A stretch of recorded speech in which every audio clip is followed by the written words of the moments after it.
శ్రీ గురు బ్రహ్మ శ్రీ మహాగణపతి నమః. సింహరాశి వారికి ముందుగా సంక్రాంతి శుభాకాంక్షలు.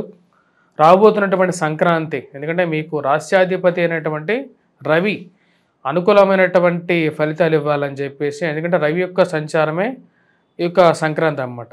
అంటే సింహరాశి వారికి అధిపతి అయినటువంటి రవి మంచి అనుకూలమైనటువంటి స్థానంలోకి, అంటే ఉత్తరాయణ పుణ్యకాలంలోకి ప్రవేశిస్తున్నాడు. ఇది సకల ఐశ్వర్యాలని, సకల సుఖాలని, మీ మనసులో ఉన్నటువంటి కోరికలని ఇక సింహరాశి వారికి ఇవ్వాలి అని చెప్పి నా మనస్ఫూర్తిగా కోరుకుంటున్నాను. మీ అందరికీ సంక్రాంతి శుభాకాంక్షలు చెప్తున్నాను. ఈ యొక్క సంక్రాంతి రోజు సింహరాశి వారు ఎటువంటి పరిహారం చేసుకుంటే వారికి అనుకూలంగా ఉంటుంది అనేది కూడా చూద్దాం.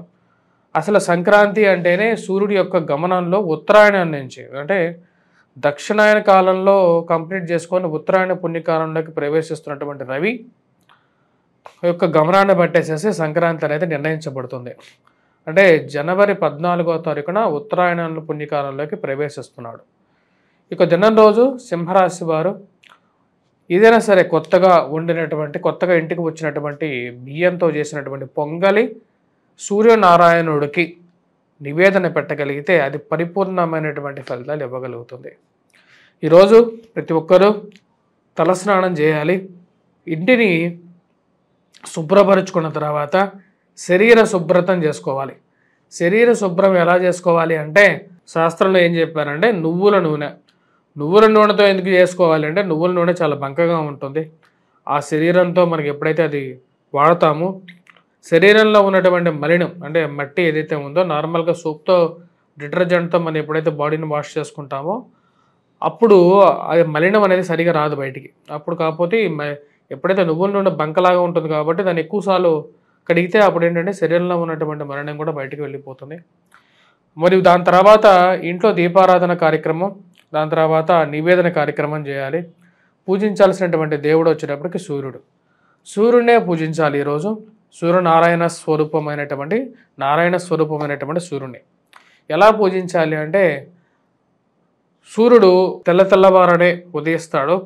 ఆ సమయానికి ఇంటిలో ఒక పళ్ళెంలో మనం సూర్యుడికి తిలాతర్పణం కూడా ఈరోజు చేయడం జరుగుతుంది. తిలాతర్పణం చేయొచ్చు. పెద్దలకి ఎవరైతే ఈ యొక్క కార్యక్రమాలు చేసేటువంటి వారు పెద్దలకి కూడా ఎవరైతే పెట్టుకోవాలనుకుంటున్నారో వారు కూడా నివేదన పెట్టుకోవచ్చు.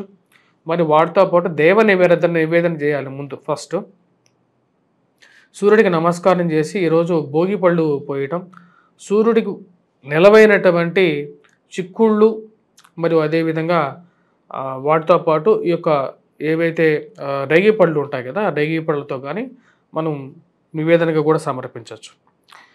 ఈరోజు ఎర్రటి పూలతో సూర్యనారాయణ స్వరూపమైనటువంటి నారాయణుడిని పూజించినట్లయితే అత్యధికమైనటువంటి ఫలితాలు పొందడం అనేది జరుగుతుంది. వాటితో పాటు కుంకుమతో పసుపుతో పూజించాలి. వాటితో పాటు దీపారాధన చేసే విధంలో సూర్యుడు నిలవైనటువంటి అత్యంతమైనటువంటి శ్రేష్టమైనటువంటి ఆవు నెయ్యితో దీపారాధన చేయటం అనేది అత్యధికమైనటువంటి ఫలితం ఐశ్వర్యపరంగా మరియు అదేవిధంగా ఆరోగ్యపరంగాను జీవితంలో అనుకూలతను కూడా ఇవ్వగలుగుతుంది. ఇటువంటి క్రియలు చేయండి. ఈ యొక్క సంక్రాంతి తర్వాత మీకు సుఖ సంతోషాలు, సకల ఐశ్వర్యాలు పొందగలుగుతారు అని చెప్పి నేను ఆశిస్తున్నాను. ఇక సింహరాశి వారికి ఈ యొక్క దినం రోజు ఎలా ఉండబోతుంది అనేది చూద్దాం. ఈ యొక్క రాబోతున్నటువంటి నెల, అంటే ఈ యొక్క జనవరి నెల ఎలా ఉండబోతుంది అనేది చూద్దాం. జనవరి నెలలో ఈ రాశి వారికి అనుకూలమైనటువంటి ఫలితాలు గోచరిస్తూ ఉన్నాయి. వృత్తిపరంగా, వ్యాపార పరంగా కూడా వీళ్ళ టైం అనేది సంక్రాంతి తర్వాత అనుకూలమైనటువంటి ఫలితాలు పొందగలుగుతారు. వృత్తి వ్యాపార రీత్యా మొదటి 14 రోజులు ఈ రాశి వారికి కొంచెం మిశ్రమంగా ఉంటుంది. ఎందుకంటే మన మొదటి 14వ తారీఖు తర్వాతే వచ్చేటప్పటికి రవి యొక్క మార్పు అనేది ఉంది. అత్యంత అనుకూలమైనటువంటి స్థితిలోకి రవి యొక్క మార్పు జరుగుతున్నది. ఉత్తరాయణ పుణ్యకాలంలోకి, అంటే మకరంలోకి మారుతున్నాడు. మకరంలోకి మారినప్పటి నుంచి ఈ రాశి వారికి ఫైనాన్షియల్ రొటేషన్ అనేది అనుకూలంగా ఉంటుంది. రావలసినటువంటి డబ్బులు అనుకూలత అనేది పొందగలుగుతారు. 22వ తారీఖున కుజుడు యొక్క మార్పు లాభస్థానంలోకి జరుగుతున్నది. అంటే ఈ రాశి వారికి 14వ తారీఖు నుండి సరైనటువంటి సమయం, ఉద్యోగపరంగా, వ్యాపార పరంగా అనుకూలమైనటువంటి సమయం పొందగలుగుతారు. అనుకున్నటువంటి ఫలితాలు ఏవైతే ఉన్నాయో, రావాల్సినటువంటి డబ్బు విషయంలో కానీ, జరగాలి, మారాలి, ఉద్యోగంలో మార్పు చేర్పుల గురించి ప్రయత్నాలు చేస్తున్నటువంటి వారికి కూడా సరైనటువంటి సమయంగా గోచరిస్తూ ఉన్నది. విద్యా సంబంధితమైన విషయాల్లో విద్యార్థులకి సానుకూలమైనటువంటి ఫలితాలు పొందగలుగుతారు. కోర్టు సంబంధితమైనటువంటి లావాదేవీలు, డైవర్స్ రిలేటెడ్ కేసెస్ ఏవైతే ఎన్నో రోజుల నుంచి పెండింగ్లో ఉన్నటువంటి ఏవైతే ఇష్యూస్ ఉన్నాయో వాటికి ఒక సొల్యూషన్ దొరకడానికి సానుకూలమైనటువంటి ఫలితాలు పొందగలుగుతారు. భూ సంబంధితమైనటువంటి లావాదేవీలు, రియల్ ఎస్టేట్లో ఎదుగుదల లేకుండా జరగకుండా ముందుకు జరగకుండా ఉన్నటువంటి ఇష్యూస్ ఏవైతే ఉన్నాయో వాటిలో కూడా రాబోతున్నటువంటి 14వ తారీఖు నుండి, అంటే ఇక రాబోతున్నటువంటి జనవరిలో 14వ తారీఖు నుండి ఒక అడుగు ముందుకు పడడం జరుగుతుంది. ఈ రాశి వారికి అనుకూలమైనటువంటి సమయంగా గోచరిస్తూ ఉన్నది.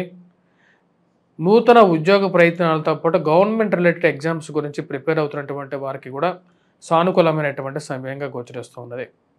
ఉన్నత స్థాయిలో ఉన్నటువంటి స్త్రీ పురుషులతో సత్సంబంధాలు మెరుగుపరుచుకుంటారు. దానికి తోడు రాజకీయ అనుకూలమైనటువంటి స్థితి ఏర్పడుతుంది. ఇన్ని రోజులు రాజకీయంగా మీకు ఎదగలేనటువంటి పరిస్థితి, ఏదో ఒక అడ్డంకి ఏర్పడుతున్నటువంటి పరిస్థితులు ఉన్నప్పటికీ ఈ యొక్క స్థితిగతి పూర్తిగా మీ కంట్రోల్లోకి మారేటువంటి పరిస్థితి గోచరిస్తూ ఉన్నది. కుజుడు లాభస్థానంలో షష్టమంలో ఉన్నటువంటి రవి పూర్తి అనుకూలమైనటువంటి ఫలితాలు 14వ తారీఖు నుండి ఇవ్వగలుగుతారు. వివాహ ప్రయత్న సంబంధితమైన విషయాల్లో ఒక అడుగు ముందుకు పడితే 2 అడుగులు వెనక్కి పడేటట్లుగా ఉంటుంది. 22వ తారీఖు వరకు తర్వాత కొంచెం అనుకూలంగా ఉండే విధంగా ఉంటుంది ఈ రాశి వారికి.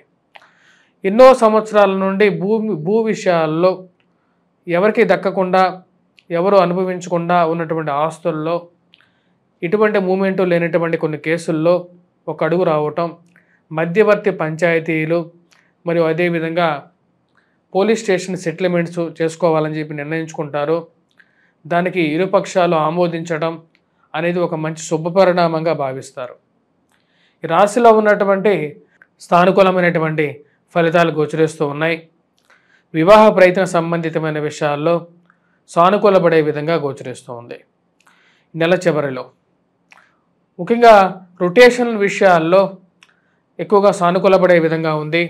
ఫైనాన్షియల్ రొటేషన్ విషయాల్లో కూడా 28వ తారీఖు తర్వాత కొంచెం అనుకూలంగా ఉండే విధంగా ఉంది. ఈ రాశిలో ఉన్నటువంటి వారు చేసుకోవాల్సినటువంటి పరిహారాల్లో 14వ తారీఖు వరకు అరుణ పారాయణం చేయండి. అరుణ పారాయణం మరియు అదేవిధంగా చేయటం వల్ల, కుంకుమార్చన చేయటం వల్ల ఈ రాశి వారికి అనుకూలంగా ఉంటుంది. అరుణ పారాయణం సూర్య భగవానుని పూజించడం ద్వారానే ఎవరైనా సరే ప్రొఫెషనల్గా ఎదగాలి, కెరియర్లో ముందుకు రావాలి, జీవితంలో పైకి వెళ్ళాలి అనుకునేటువంటి వారు అరుణ పారాయణం చేయండి. సూర్యుడికి అర్ఘ్యాన్ని సమర్పించండి, దైవారాధన చేయండి. వాటితో పాటు 22వ తారీఖు వరకు కూడా కుజగ్రహ ఆరాధన చేసుకోవాలి. ఈ రాశివారు వైవాహిక జీవితంలో అనుకూలత పెంపొందించుకోవడం కోసం సప్తమంలో ఉన్నటువంటి శని అంత అనుకూలమైనటువంటి ఫలితాలు ఇవ్వట్లేదు. దీనికి వెంకటేశ్వర స్వామి ఆరాధన అనేది చేసుకున్నట్లయితే సానుకూలమైనటువంటి ఫలితాలు పొందగలుగుతారు. స్వస్తి.